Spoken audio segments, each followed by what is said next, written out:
Quando rimos, o nosso cérebro libera endorfina, que é um hormônio que provoca uma sensação de bem-estar geral. Diversas pesquisas concluíram que rir é um excelente remédio e provoca uma melhoria na qualidade de vida. E uma das maneiras mais práticas de levar alguém ao riso é, claro, contando uma piada. Meu pai falou comigo: Gabriel, converte essa música, por favor. Peguei o CD e deixei na porta da Universal. Uma piada nada mais é que um texto curto que tem o objetivo de levar alguém ao riso.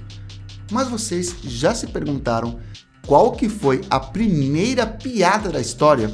Vamos descobrir depois da vinheta. Se você quer aprender os maiores segredos do mentalismo, essa é a sua oportunidade. Tá rolando uma super promoção que é o PEC Seja um Mentalista. São 3 cursos de mentalismo pelo preço de um único curso e você ainda ganha um super bônus. Para saber mais, clica no link que está na descrição. Vamos voltar para o vídeo. Fala pessoal, meu nome é Nicolas, eu sou um neuromágico. Se é a sua primeira vez aqui no canal, seja muito bem-vindo. Esse vídeo vai ser dedicado aos excelentes humoristas de Belo Horizonte, como Estevam Gaipo, Gabriel Andrade, Bruno Costoli, entre muitos outros. E esse roteiro surgiu por acaso, enquanto eu preparava um módulo para o meu curso Profissão Mágico. E também por acaso, em 1998, um neurobiólogo da Califórnia se surpreendeu ao perceber que a sua paciente começou a rir durante uma cirurgia sem nenhuma razão. Claro, né? Que razão alguém ia ter para rir durante uma cirurgia. E ela começou a rir justamente no momento em que ele estava implantando eletrodos em uma região do cérebro chamada área motora suplementar. É essa região que regula os movimentos do riso, que são os músculos da boca, né? Movimento da boca, laringe e caixa torácica. Mas a origem mais profunda do riso encontra-se localizada no tronco cerebral, no interior de uma estrutura que tem o papel de centro de coordenação. Ela impulsiona os movimentos nervosos que vão conduzir à expulsão rítmica do ar e das cordas vocais. Um terceiro componente leva em conta a dimensão cognitiva do riso, quer se trate de uma situação absurda ou de uma brincadeira. É o lobo frontal do hemisfério direito que julga o caráter risível de uma ação ou de uma história. Também é ele que dá o sinal para o desencadeamento da hilariedade. É ele que fala, dá risada disso. O lobo frontal direito é basicamente no cérebro a sede do humor e possui um modo de funcionamento muito particular. Ele antecipa o desenrolar provável de uma ação. Por exemplo, um homem vem caminhando na calçada. O lobo frontal do hemisfério direito prevê que o desenrolar possível dessa ação é o homem continuar caminhando. Entretanto, se esse homem escorrega uma casca de banana e cai, essa mudança de roteiro provoca uma inversão súbita na atividade elétrica e desperta o centro desencadeador do riso. Olha aí, humoristas, setup e punch explicados de forma neurocientífica. Bom, sendo assim, vocês já entenderam que o riso, o senso de humor, reside em um ato inesperado ou na inversão do sentido de alguma coisa, por exemplo, uma palavra, como é no caso dos trocadilhos. Eu já até antecipei, mas em comédia isso tem um nome: setup e punch. Setup é a parte sem graça da piada, quando você prepara uma história, quando você vem contando algo. E o punch é a parte engraçada, quando aquilo que você construiu é invertido, quando algo surpreendente acontece. Vamos a um exemplo. Por exemplo, a professora diz: Joãozinho, se eu digo fui bonita, é passado. E se eu digo sou bonita, é o quê? E eis que o Joãozinho responde: é mentira, professora. O setup, claro, é a fala da professora e o punch, a fala do Joãozinho. Qual que é a inversão? A história está tratando de tempos verbais. E o Joãozinho responde com verdade ou mentira, com verdadeiro ou falso. Essa inversão do sentido da história é que desperta o riso. A mágica funciona de uma forma mais ou menos parecida. Se eu mostro um as espadas, o seu cérebro também antecipa a ação lógica, que é o as espadas continuar aqui na minha mão. Quando eu mostro que não é mais o as espadas, isso gera uma surpresa. Nós não chamamos de setup e punch, mas eu chamo de reversão de expectativa. A expectativa normal é que o as ainda está aqui. Quando eu mostro que não está, isso provoca uma surpresa, o espanto, que é típico da mágica. Lembrando que A mágica trabalha com uma expectativa natural.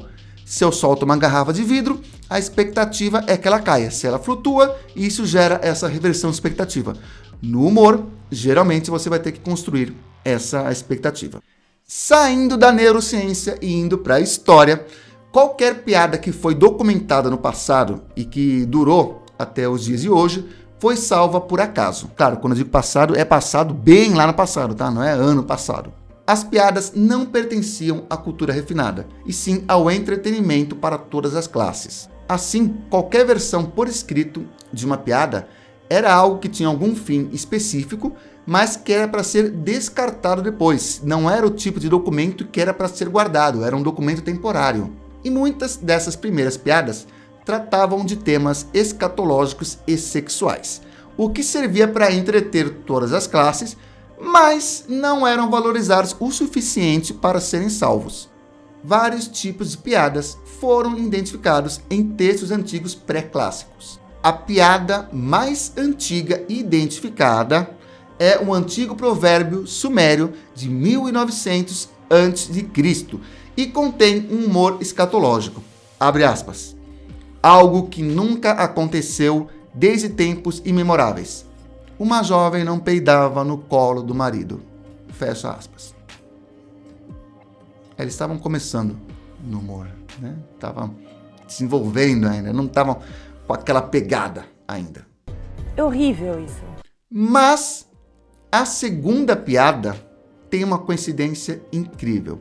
A segunda piada está simplesmente no papiro Uescar, que é um papiro do Antigo Egito por volta de 1700 a.C. E esse papiro também é o papiro que contém a suposta primeira apresentação de mágica, pelo menos a primeira apresentação registrada de um mágico na história. Esse papiro ele conta 5 histórias que contém milagres realizados por sacerdotes e magos. E cada uma dessas histórias acontece na corte real do faraó Kelps. E como eu falei, são 5 histórias, sendo que a quarta é considerada a primeira apresentação de um mágico na história, um mágico ilusionista. E é um mágico chamado Didi. E nós, mágicos, interpretamos como a primeira apresentação da história, porque dá para ver ali que tem elementos de mágicas que são feitas até os dias de hoje.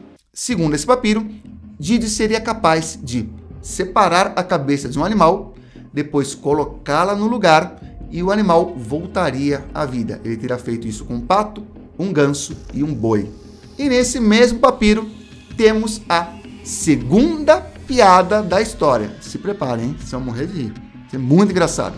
Como você entretém um faraó entediado?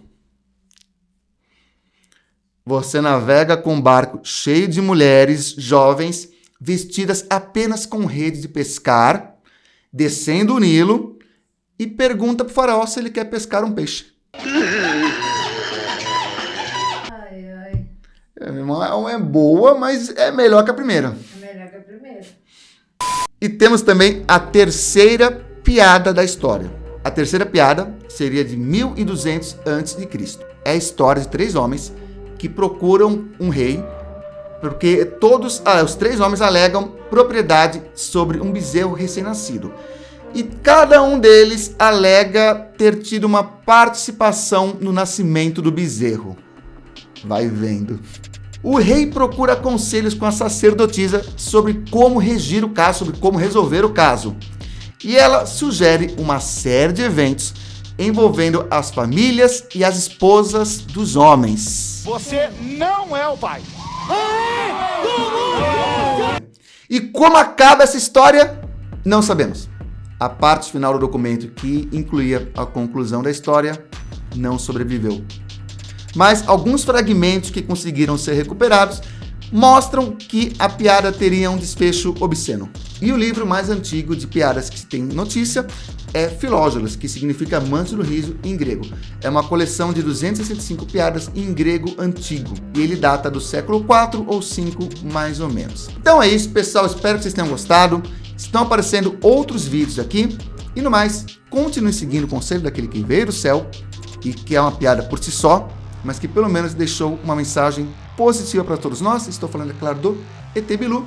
E a mensagem dele é: busquem conhecimento.